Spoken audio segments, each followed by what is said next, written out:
محترم ناظرین، Eden garden Times, السلام علیکم ورحمۃ اللہ وبرکاتہ۔ آج ہم آپ کے ساتھ ایک ایسے پاکستانی ہیرو کے بارے میں بات کرنے جا رہے ہیں جس نے اپنی جان پر کھیل کر پاکستان کے سبز ہلالی پرچم کو دنیا کی بلند ترین چوٹیوں پر لہرانے کا کارنامہ سر انجام دیا۔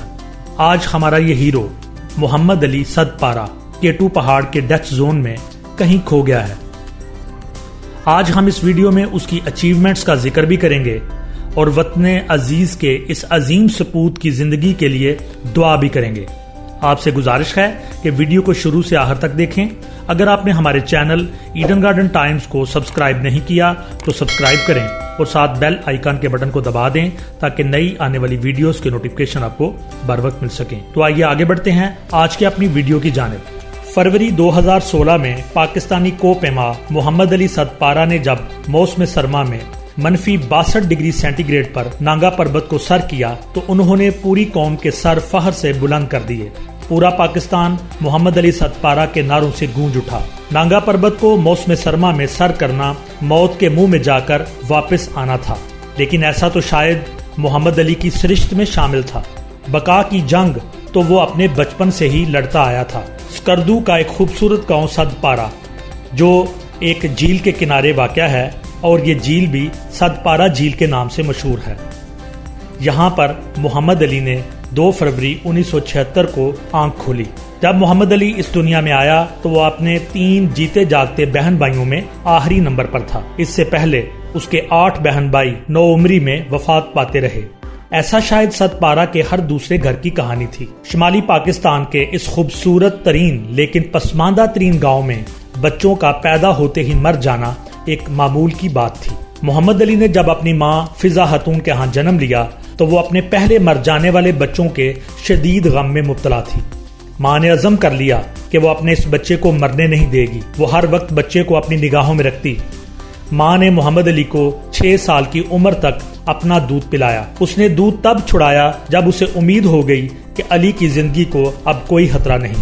بعد میں ایک انٹرویو میں علی نے کہا کہ ماں اپنی کوشش میں بہت حد تک کامیاب رہی اور میری ماں کے دودھ نے مجھے بے حد طاقتور بنا دیا اور میرے لیے بلند پہاڑوں پر چڑھنا آسان ہوتا گیا۔